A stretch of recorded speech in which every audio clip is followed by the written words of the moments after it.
Welcome to The Verge, where we interview artists and entrepreneurs. Our first guest that we have is Liam, and I think we're just gonna jump right into it, right? Yeah, let's jump right into it. Awesome, okay.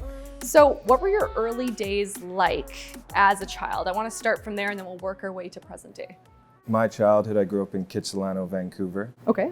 It's funny, I was always around art, so it's not strange now that I have like kind of 180'd into a full-time artist and entrepreneur in the last few years, but I don't ever remember my parents actually being artists or teaching me art, but I think my mom had me doing art like every single day.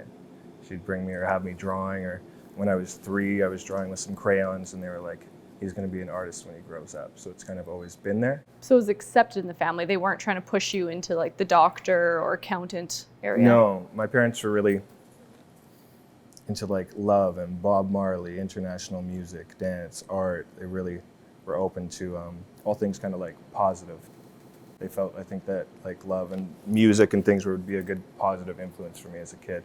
Were you good at school with the structure of it, or because you felt like you were an artist and had that mindset, did you struggle more with it? Yeah, I would say I was a good student, but the thing was, when I started getting into, say, an art scene or hip hop or the rap kind of world. Which started when? Maybe when I was like 10 or 11. Okay, so quite young. There was a group of us, a few of us, that kind of were aware of that culture at a young age. We had kids, older kids we grew up with in a co-op that I was in. There was 44 houses. So we had Snoop Doggy Style, which came out in '93 when we were 11. Right. And I think at that age, like, I think I was 9, we had like experimented with weed. We were smoking. Did it feel like peer pressure at that point to do that? No, it was just us. I guess, or I don't know, maybe we were just around it and accepted it. Mm-hmm. We were probably like mature for our age, or at least thought we were. So at that time, I had studied like on my own black letter and calligraphy and Los Angeles graffiti versus like the New York scene. So what I'm hearing is you did like drawing. Yeah. That's where you first found that you were passionate and good at it, right? And your mom also saw that too, but then the hip hop scene influenced you and kind of pushed you more into the graffiti and whoever you surrounded yourself with at that time, right? Yeah, it was really cliquey.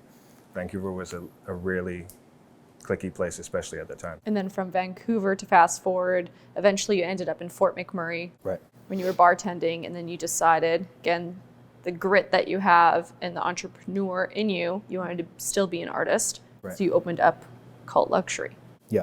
Yeah, that was maybe 5 years in between there where I went back to fitness, and then Right.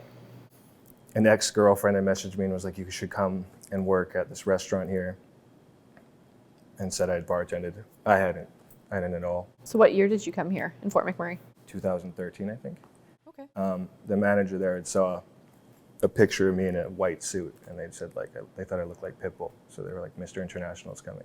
Right. And I was like, I've never bartended. Like, I have management experience, I have sales experience, I have transferable skills. But so I did that for a couple of years, but that wasn't really me either. I don't really work well for people sometimes. I don't have a problem if they're doing a good job, but I think maybe like I'm too hypercritical of what I expect. Okay. So a couple of years into that, I had traveled a lot around the world.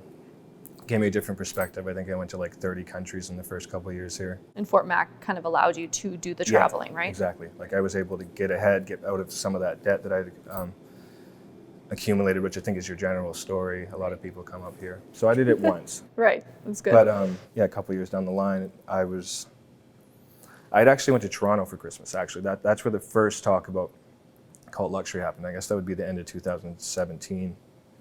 We had went out for New Year's and I was trying to find like a really dope headband. I didn't want to buy like a $1,200 Hermes or Gucci headband at the time, so I was like, this is hard to find. And then I realized, I was like, what I'm looking for, I can't find. And that was like my chance to fill that void, to create that product. So then when did you come up with the name Cult Luxury? Initially it had a different name, even up to almost 2 months before the release.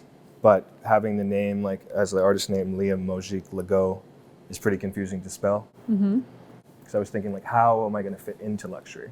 What is the name? So Cult Luxury, when I thought about that, I'm like, this is powerful. This could be a subculture, like where you have like rock and roll or hip hop. This could be cult luxury, like a different form of luxury. What medium do you specifically work in right now? Right. And what did you work in when you first started? Cult luxury, like the pieces are made are like mixed media, collage. There's a lot of, you have acrylic and inks, and there's collage pieces. Like a lot of the energy and other stuff I find is from the 40s to the 60s, like war propaganda. I will source out stuff for the painting behind. I found the newsprint. I bought that in the Vatican in Italy and came back and made that piece. So for me, I feel like the idea or what cult luxury actually stands for is fine art on fine fabric, but art is also the story.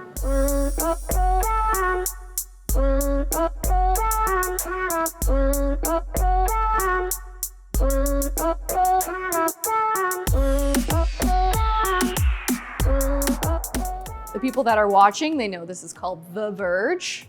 You came up with that idea. So why is it called The Verge?